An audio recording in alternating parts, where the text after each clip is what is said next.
thank you for joining us on another episode of Press Talk. Press Talk here we discuss most of the topical issues making the headlines, issues that has caught everybody's attention in the country. And as usual, I don't do this alone. I have other senior colleagues here with me, and by my right is Mr. Charles Ibe. Good morning. Good morning. Welcome. And next to Mr. Charles is Mr. Dan Atai, who is a regular on the program. You're welcome, Mr. Dan. Thank you. And by the way, my name still remains Victor Tehemba. So today we'll be looking at the fallout of the Kogi West election, the fallout between Smart Adeyemi and Dino Melaye. And you know, the election was first conducted on November 16, but no clear winner was announced, so it was declared inconclusive, and a rerun was had just last Saturday. And from that result, from that rerun election, Smart Adeyemi was declared winner of that election, and this has brought a fallout between the two giant of politicians in Kogi West, with accusations and counter-accusation. Mr. Chairman, I'll just start with you.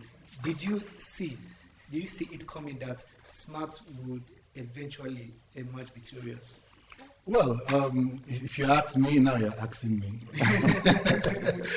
I already saw it coming. I saw it coming, and I didn't really say. I didn't give any party any chance at all in that poll, especially in Kogi State. Kogi State, especially. Not just that because the APC have done fantastically well, but incumbency.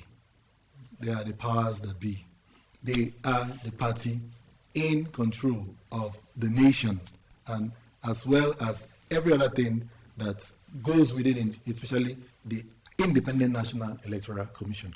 But prior to the run up to these elections, Dino Melaye, the PDP, a whole lot of Nigerians had issues with the conduct of that election that happened. The day it happened the same day with the governorship election. So I remember Dino actually calling for outright cancellation of the whole process, not just for rerun in some of the polling units and was that I mean, even the results that were announced that was inconclusive, they still had issues with it. But then INEC went ahead, slated a date for a rerun for some few select local governments. And they went into it, and of course, the rest, like they say, is history. Dino Melaye out, in comes Smart Adeyemi. Two very, very strong. But look at the thing that Dino had said he's going to contest the election. He described the election to be temporary and evaporative, because he has faith that when he goes to the court, the court will overturn this election or cancel, just as it happened to him. Like Mr. Dan, do you see that happen? Do you think he will have his way in the court? For now, I don't think so. I lost confidence on our electoral institutions because of the factors that are bound that we can see. One of the factors is that he who pays the piper dictates the tones. So if you go to court, people have been going to court, and incumbency, the power of incumbency, like my colleague said, always have their ways. The governor in the state is that of the APC. The senator-elect now, Adeyemi, Smart Adeyemi, is that of the APC. Let me borrow a leaf from the statement of former Senate President David Mark. He told the people of his constituency that do not play opposition politics. Always align with the ruling party. And so that is what we have in Africa, especially in Nigeria, where if you play opposition, you suffer down from the top to your family level. So playing opposition in the country is a difficult one, and any democracy that do not have opposition, vibrant opposition, as a watchdog, so, will suffer. Yeah. Can I quickly put into like Okay. what he said? Opposition politics. It's actually a big worry right now. I was talking with a couple of people during the weekend as a result of this fallout of that election, especially the two recent elections, the Bayelsa and the Kogi, and the fears is already being expressed across a lot of forums that Nigeria is heading towards a one-party system. A lot of people had their own reasons, and I think I am beginning to get scared a little bit. Yes, because it's going to be terrible for our democracy. So, now, going by statements from the people in the APC and the assurance they have when they talk about taking over, you hear they're going to take over the whole PDP gets nothing. You don't think everybody it's gets some political confidence? It's not just about. It's backed up by facts. He didn't mention about incumbency. I said so before. But this is Nigeria, and we saw what happened. Now, the PDP had it like that at one time. Almost about 28 states were under the control of PDP for almost 16 years, apart from the southeastern states where they separated themselves into Afghan. And the southwest as well. And the southwest, AD and ACN. And just a few states. Just a few states. Let me say about 25 states were under the control of PDP then. And you saw what happened, what played out in the long run. Such things still happen.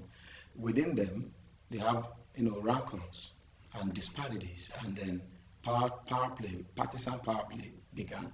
But one thing I want the Nigerian electorate and the opposition party to do is to keep being opposition. Keep being the watchdog like the media of the society. Don't be discouraged. Time is coming if the electoral reform is signed into law, and we'll have a backup to have which is even a factor. Do you think that electoral reform will see the light of day? Yeah, because like in this administration, if it didn't come, then we'll hold President Buhari and the APC accountable because the party came on the promise of ideologies and not partisan politics. But you know that a lot of the promises have not really been kept. Okay, of course. Wait by that. Now you talk about how difficult it is playing opposition politics. Yes. So if the Electoral Reform Act is not signed into law, how do you play this opposition very well to hold the president accountable? You can create civil unrest, civil action. That civil action is within the arms of the law. You can decide to... But civil action, is it not like what Sowore tried to do, revolution now? Yeah. And then where it is right now? We are still on it. It's still going to be released, and I believe that you can meet with international partners to come see. So that if we say we should not work or take action, evil may continue. And the issue of Kogi State election, Dino Melaye in the plenary of the Senate is one vibrant man to listen to. I like him, to be honest.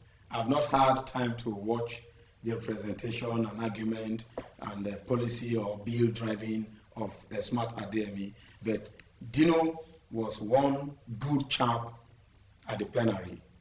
But then, he also have this background of charlatanism. Sometimes that it comes to make caricature, bogus statement, unbecoming of a senator. Such things could affect you. Once you are stringent and you are positive in your stringency, continue that way. But then, can we look at the role the electorate played? They went to vote. They were the ones that voted, actually. Yeah. Okay, so if, like you said, Dino was vibrant, he was bringing a lot of heat on the floor, debating, so to speak, for the people and all of that. So how come the people went to vote against him? The people at this, the process of that election, we can't conclusively say the voice or the vote of the people counted, because, or if we say they counted based on induction. What do I mean?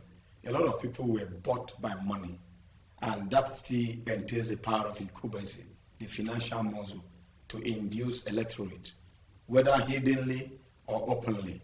We can't just dodge away from that. It happened. If you want evidence, you will get. But then not just the APC, the PDP also bought votes. The PDP, that is the system of our electorate. So the electorate too have their own fault apart from the electoral institution, our democratic institutions. Like we flogged many a times here, that this idea of if you don't give me 500, 1,000 or 1 million, I will not vote, I will not mobilize for you, we have to stop it. If we really want to see our democracy grow and we want to see a different, nation. Okay. So that you maybe take me back a bit, because you mentioned about electoral institutions, and you said for the fact that that despite the fact that these two recent elections we had some kind of infractions, violence here and there, but then INEC went ahead to declare winner of such elections. Exactly. And on your part there, you said you've lost hope in the our electoral institutions. Yes. Now, this the fact that INEC noticed infractions, that there were evidences. We saw Dino even go to INEC to present 21 video pieces to show that there was evidence, and then they go ahead.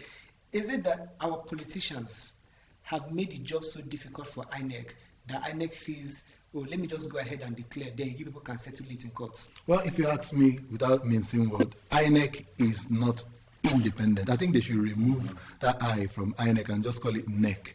You understand? So that let's just play to the rules, because if INEC were truly independent and going by even observers, international, local observers, they have been talking loudly about what went down, and still INEC declared those elections, presented returns, certificates of return, and even the president and everybody is sending congratulatory messages.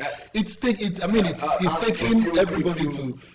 If you want to blame INEC, you will blame the constitution entirely. It is just like you said, governors don't steal money, don't use money meant for recurrent and concurrent budget to personalize and enrich yourself. The governors still do. Why? The constitution gave them that what we call immunity. Now, that immunity cannot allow you, an ordinary person, to challenge the governor anywhere in the court, except for heinous criminal cases, and which definitely will be swept under the carpet. So, I won't blame INEC. I said, I lost hope in the electoral institutions we have, the democratic institutions we have, until electoral reforms of the 21st century environment and government is passed into law. Okay, let me differ a bit. I will blame INEC 1,001%. Now, prior to elections, you see INEC going through the motion of calling all the parties come and sign, Peace Corps and all of that. Then international observers, television, the media, everybody is showing and they're signing. What is that? It's a pure waste of time for Nigerians. Now, if INEC is really responsible and independent, once there is election infraction, once there is, perceived, not even, once there is perceived infraction into that, or signing of those things, their duty, first and foremost, is to ensure who has defaulted for the pact that we signed. I think it's within the onus of INEC to ensure, okay, it's party A or party B that led to social crisis, and there were a lot of allegations. Let me ask you one thing. Yes. Who appoints INEC chairman? The presidency. Okay. Does the reform says the president have the power to appoint INEC chairman? Until they make that reform, the president does not have that power. Who has the power? The electorate, if the INEC body as a body is a commission now. Sorry, are you talking about the reform that has been signed or the one that's yet to be signed? Yet to be signed. The one that is why I said until it is signed into law. But then who is going to sign that? That justice, who I say electoral reform. But the question is, who will sign? An APC will sign a document that will work against them. If we want democracy to thrive in the country, we will even add to that reform and sign it. But this is what I'm saying. Let me ask you another question. Does it look possible? Now, you are talking about the independency of INEC. And you're also talking about the independency of the judiciary. We can go on and on and on. Even state electoral commissions, they are not independent because of this same factor, where a commission should work based on hierarchy. It is not done. Just like a state governor will see when a chief judge is about to go out of office, the state governor will appoint maybe one lawyer and say, make him a chief judge. Where in this world is that done? So if we follow that reform, there will be sanity in our polity and in our electoral processes. Yeah, but I know all the things are super when you look at them, but the reality, you always have to do a reality check at each point in time. Well, I think do you see an APC going by their statements of taking over everywhere? You just have to be quick because we're going to a short break very soon. Yes. But you can complete your thoughts. Yeah, going by the statement of they are going to take over, make sure there's no opposition and all of that. They will take. In fact, they had an APC man boast recently that Anambra 2021 should just start warming up. They are coming to sweep over every other place. And then statements like that, and you think there's going to be an APC appending a signature to a reform and the kind of that will money make they it. put in INEC, put in electoral processes, they have not even budgeted that kind of money in infrastructural development or amenities. So to speak now, Nigerians, we are helpless. I mean, that's the reality. Nigerians, when it comes to politics, let's just just watch. Because it's not even about your vote, going there to vote. I've lost confidence in singing, go and vote and protect your vote. How do you do that? All right, we will continue this conversation after this short break. Please stay with us.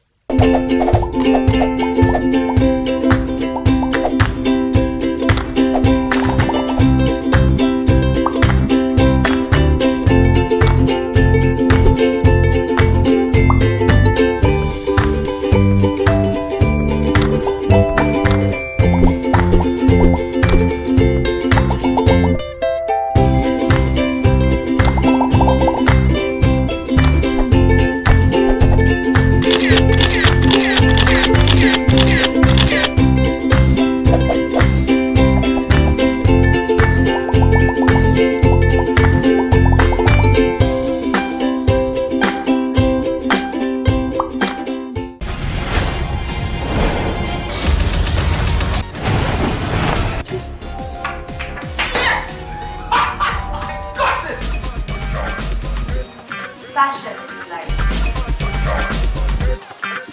And so is music. Ladies! If not play, make you stop, Baba, I know they take. I want binu to it. Only more jet for shoko. And all the movies you can watch basically. Walks through walls and stuff. So watch us. Follow us. Connect with us. Television Nigeria. Hang with the gang. Part of the fan. On Flex Arena. It's entertainment. On our lips.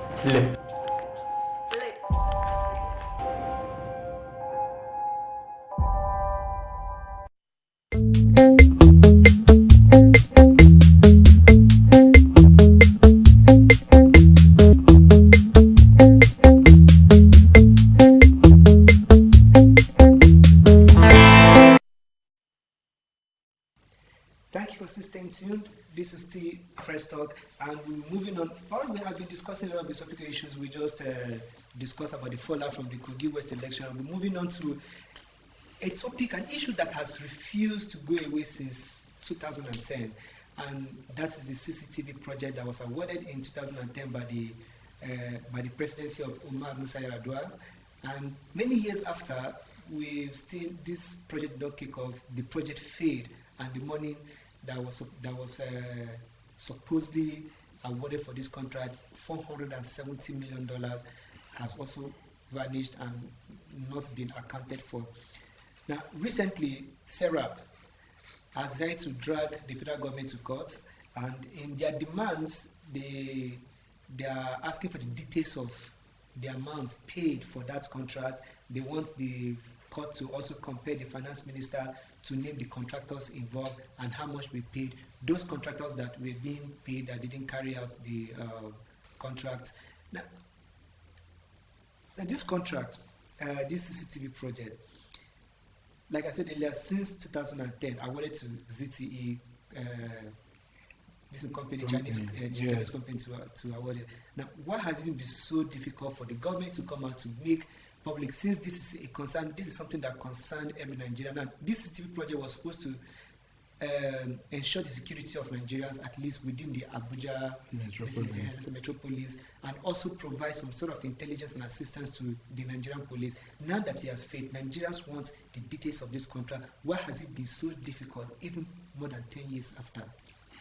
You know that the Abuja was supposed to be like a test run. You understand? From Abuja, it was supposed to spread to the major cities of Nigeria, Lagos, Kaduna, wherever, all in a bid to curb crime, checkmate, and also help intelligence, help the security agencies to perform better, all in the bid to protect Nigerians. Now, the staggering amount that was approved for that project, then the way it was just abandoned, and then nobody's asking questions, and until SERAP now decided to beam their searchlight on the issue. Now, I think what SERAP is doing is kind of, it's kind of trying to stir the hornet's nest. Because if you look at the way projects have been awarded in the country in the past, who gets what? It's always all about what is all government and power is all about in Nigeria. You find out that people that have been in governance from those times, from the time of President Umaru Musa, where the project was initiated up to date, you started to find out a whole lot of them are still in circulation. And one way or the other, somebody somewhere in the hierarchy of power might be burnt if all these investigations should continue. You understand? So it's okay for the SERAP to make their demands, but it's also for us to see what move in response to that.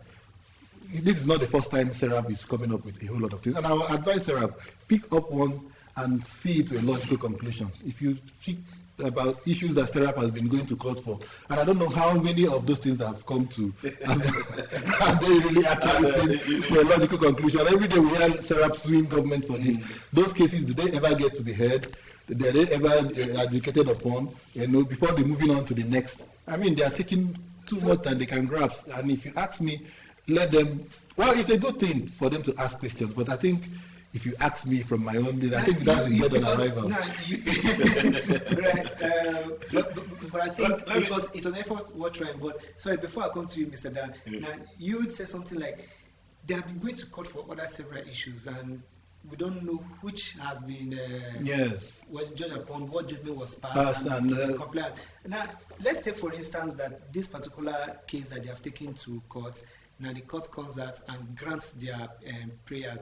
Do you think, or do you see that the federal government is going to comply with the court orders? If the court should say yes, this federal government need to grant the request of this area. Well, if this federal government, like they came to power preaching anti-corruption, preaching, an end to every anomaly in Nigeria, I think they should, as fast as possible, accede to every single request that the SERAP had made, especially in the time of making public details, amount paid to who.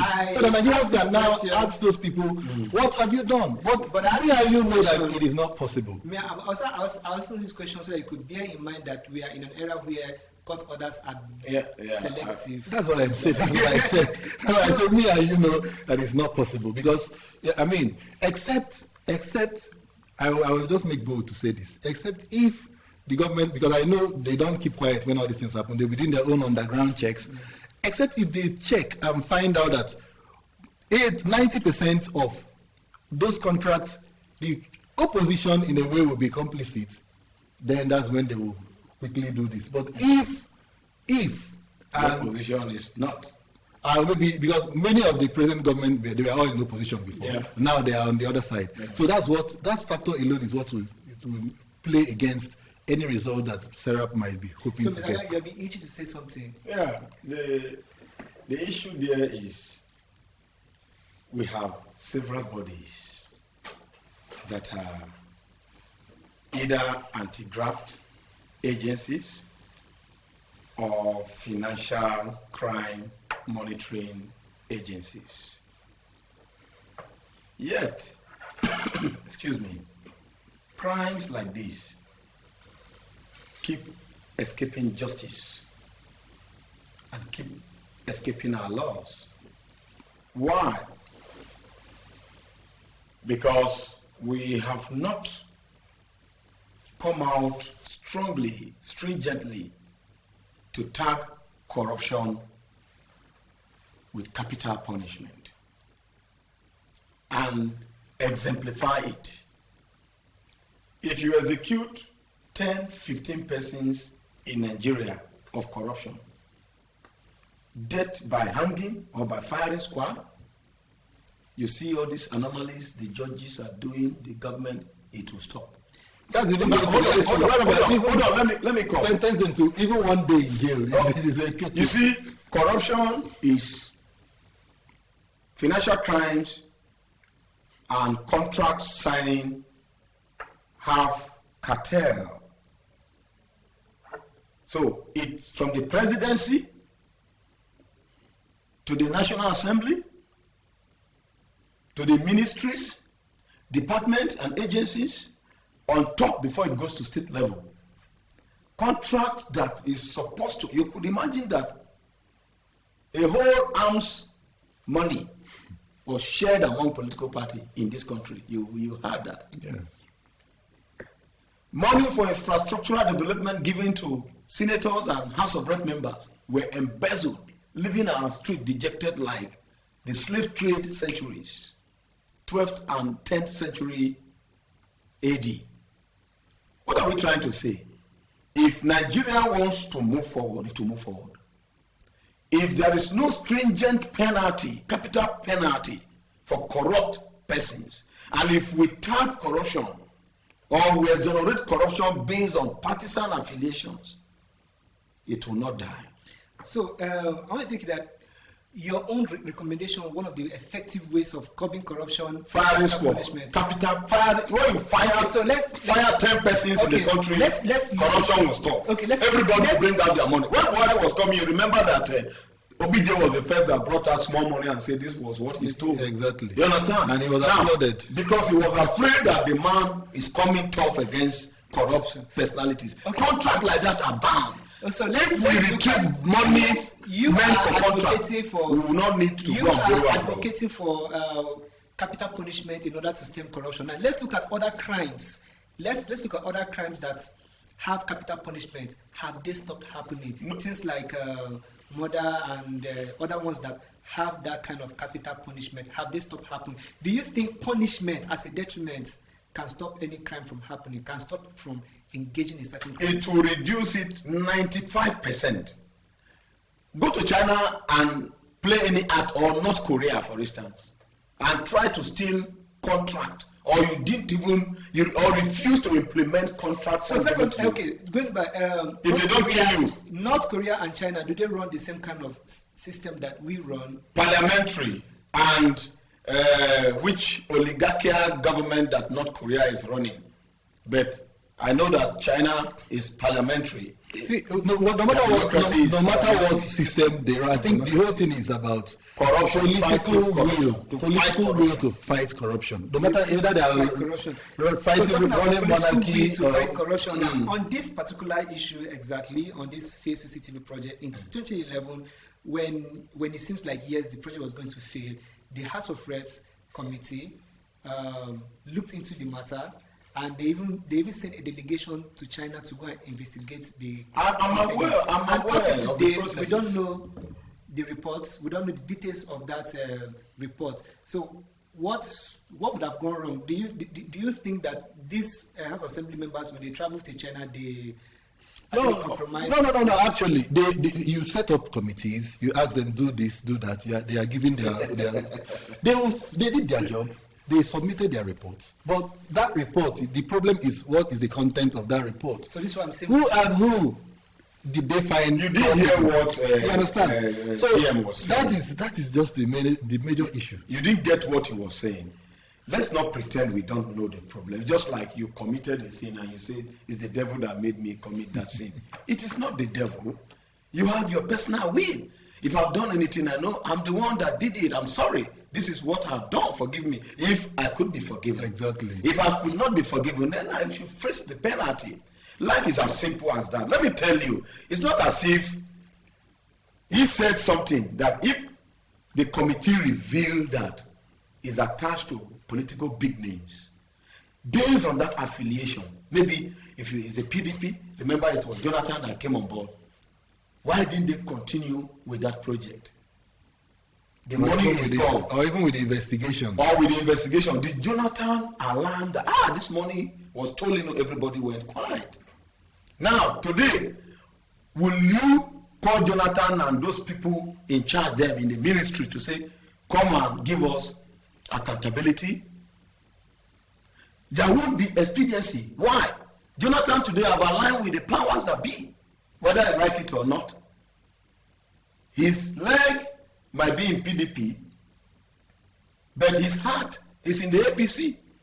And once it has become partisan affiliation, Nigerians, we are sentimental with religion, we are sentimental with party politics, we are sentimental with ethnicity. And this is the mediocrity that keep recycling every day, and we think we want to move ahead. There is no moving ahead in this country. We will remain in cyclical until that man, probably that youth that will be elected to sit as a governor or as a president with the will to kill all these people. If you don't kill them, let me tell you, they'll continue to breed. All right, if I will have to ask, I will add to every other thing we're talking about, especially in this SERAP issue. What SERAP is doing, nice job. Someone told me that it's just rabble-rousing because, I mean, at the end of the day, just raise dots and then you don't follow it, and then you look for another person, just keep being in the headlines. I think they should, in that aspect, be more circumspect. I mean, they should choose what they go after to beam their satellite on and make sure they follow it to a logical conclusion. Put the government to charge. Let it be clear that the government has refused bluntly to do anything, or the courts have refused to rule, or whatever has refused to be done. Yes. So if they don't do that, it means then you should report back to Nigerians. Yes. Look, Nigerians, this is what we found. We have done this and we've done this. Please, this is where your monies have gone to. I mean, there's freedom of information. Yes. But we know that there are certain information that you can never get in Nigeria, because of powers that surround whatever you are trying to look for and trying to expose. So, like I said, Nigerians, I mean, this is where your money went to. This is the people that stole your money. Come out clearly. The court have refused to give judgment to. The president have refused to, allow the court to punish them. You can't do that. And then that is part of the civil action I talked about. Again, we have so many. Look at the NFIU that they brought now. Are the governors not stealing money now? Are the local government chairmen not taking money to their governors behind the doors? Are the banks not transacting business illegally with the local government chairmen? NFIU have come and they are sitting down as if they know nothing, because everybody wants to be bribed before they do their job. Your legitimate function, you want to be bribed, and then you want to be induced not to do your job. And once you don't do your job, you look for somebody to blame. But at least I can say for myself that I don't have to be bribed. It's so terrible. I don't have to be bribed to do my job. To say what you're saying, Exactly. loud and clear. So thank you, gentlemen, for coming on the show, and that is how much we can take on Press Talk today. And I believe, and I'm sure that we've been able to touch on the issues really burning in the politics at the moment. So thank you, Mr. Charles, for coming around. I hope to have you here next time. And Mr. Dan, I'm sure I'm going to have you again next time. You're welcome. And as for me, Victor Tehemba, this is a wrap up, and good night.